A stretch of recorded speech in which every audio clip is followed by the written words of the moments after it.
Para sa akin kasi ang buhay ay ini-enjoy yan. So pag kulang, kulang talaga siya, di ba? Para each time na makikita mo yung mga outside positive day delivers, this is not shall be added unto you. Ang ibig mo yung mga pain na. So second is to be wise para maging righteous. Start your journey on how to become rich. Thank you very much. Let's go, let's go.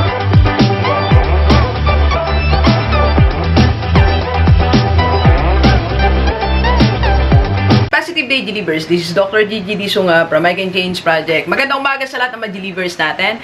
And sa first time po tayo mapanood sa YouTube channel, thank you very much.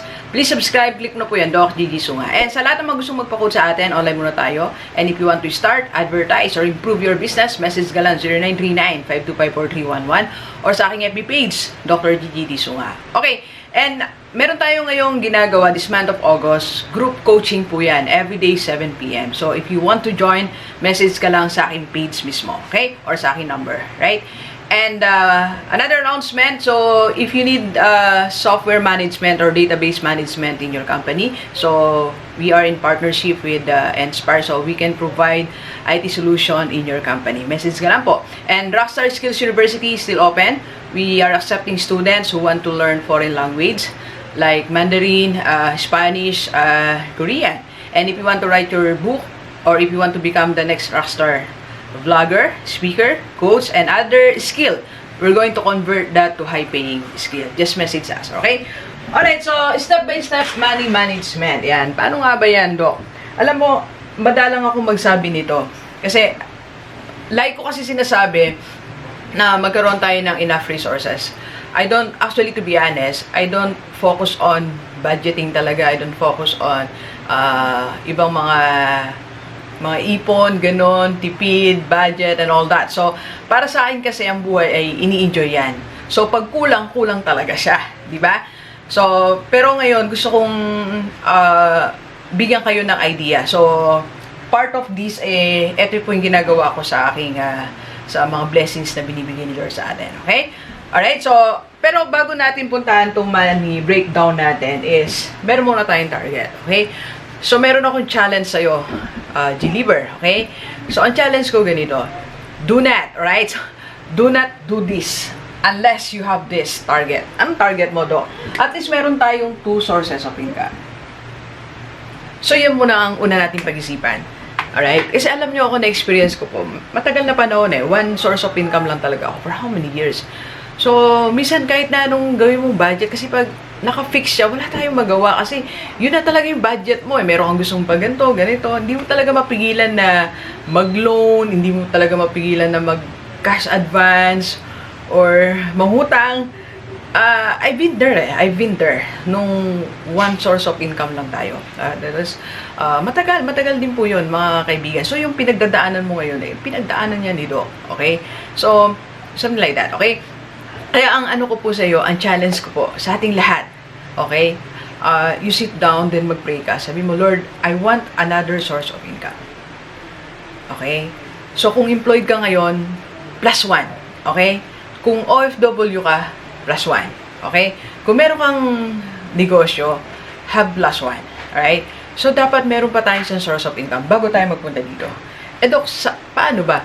Marami na po ako na-share ng mga home-based business, okay? And ngayon sa mga OFW, meron ako ngayong kapartner, yung Great Life, okay? So, Great Life, if you want to try, so, pwede naman, di ba? Alam mo, wala namang masama. Sabi ko nga sa aking Business Rockstar Circle na group, every day, try to recognize the entry-level opportunity sa buhay natin.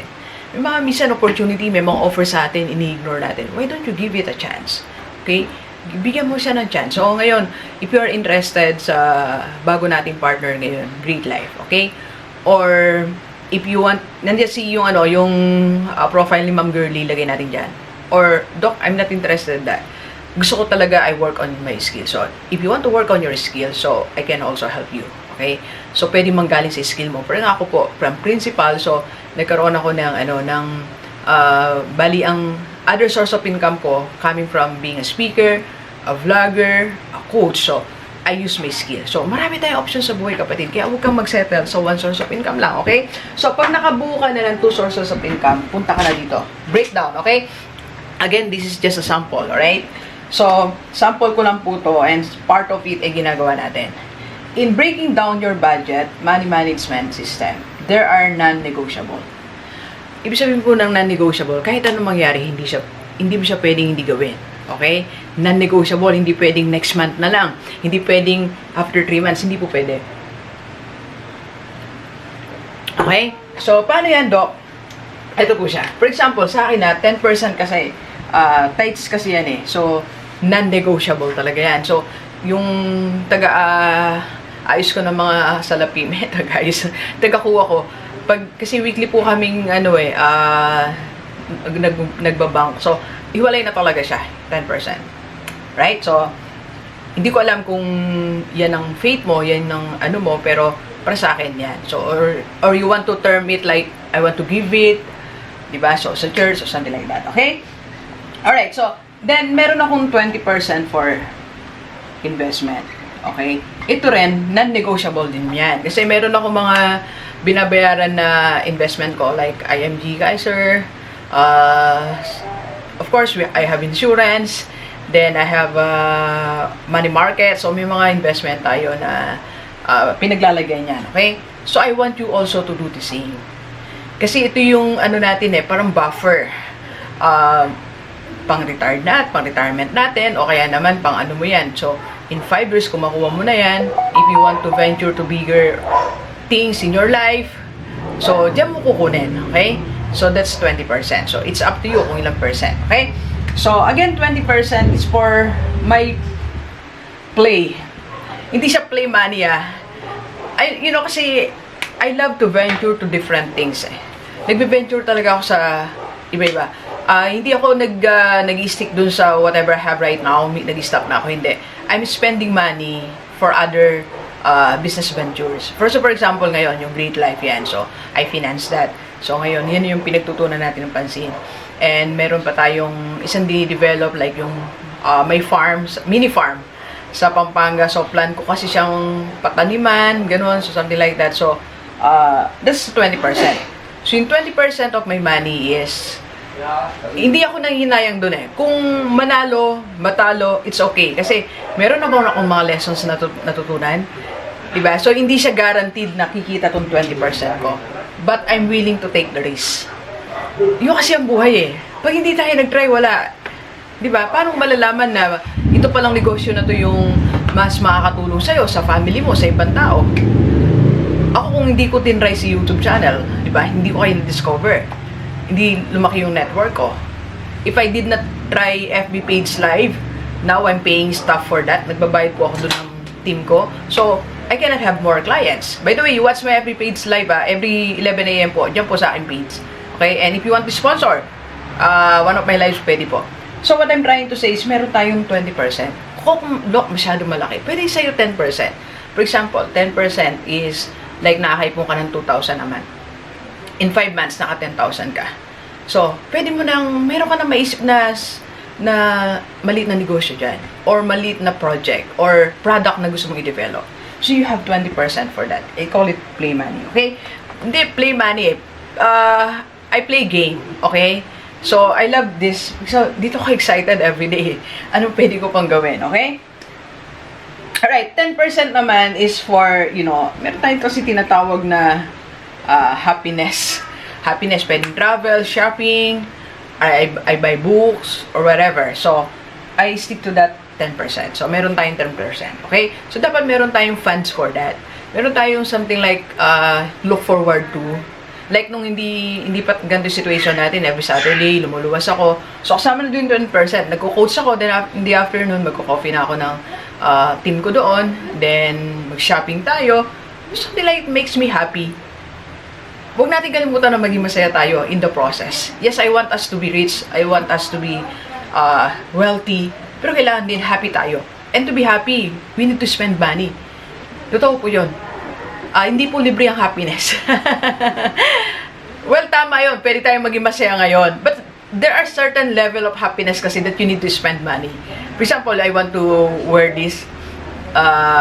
dress, I want to, yung shoes na gusto ko talaga, medyo mahal. So, pero happy ako pag nasusot ko siya. And then yung lunch na kinakainan namin sa Shangri-La, medyo mahal. Pero, I'm happy.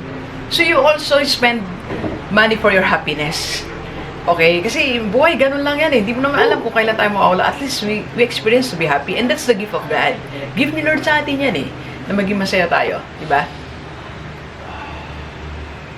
Alright, okay. So, and last is, ito na yung mga expenses ko. 40%. So, yan na yung parang, sige, ano na yan, dito na yan sa bahay. So, meron kasi akong fixed na contribution dito sa bahay namin. Then, meron tayong mga bills to pay, and other things na binabayaran natin. So, something like that. Hindi mawala yung mga expenses natin na yan. So, yung like gasoline ko, and marami. So, yan, 40%. So, yan lang, suggestion ko yan. So, kung hindi pa kaya ngayon ng budget mo, pwede namang mula dito, yan, magbawas ka, di ba? Sabi nila, walang problema. Ang mahalaga, meron kang sinusunod na pattern. Meron tayong parang guide. Meron tayong guide, okay? So, meron tumatawag sa atin. At least 2 sources of income po. 2 sources of income po natin na dapat meron tayo, okay? So, pag-pray mo yan. It's either you use your skill, you do partnership, small business, online, or I can help you. I can be your coach. Makipag-usap ka, Doc, paano ba madagdagan ang income ko? Yun kasi talaga yung paraan, kapatid eh. You really need additional source of income. Alam nyo, ako hindi guminawang buhay ko ng ganito nang hindi ako nag-sideline, hindi ako nag-other source of income. So right now, okay lang ba yung source of income mo? Hindi ganun kadami. Basta I have just enough for me, for my family, for the church, for the things I want to do in life. Yun lang eh. Wala naman tayong, kahapon nga, I was talking to one of my team. Sabi ko, hindi tayo papayaman ng payaman. We just have enough. And number 1 pa rin sa akin to fulfill my ministry. Kaya nga everyday siguro sa gabi magkakaroon ako ng parang sharings from the Bible. Kasi sinimulan ko na yan. Please watch my vlog kagabi. Big doors for God's blessings. Bigger door for God's blessings para sa atin. Okay? So susundan natin yan ngayon. Okay? Maraming salamat. Okay? So please share this video sa lahat ng mga kaibigan natin, kahit OFW dito sa Pilipinas, para sama-sama tayo mabagot mula dating buhay. Thank you very much, Delivers. Enjoy the rest of the day and let's go.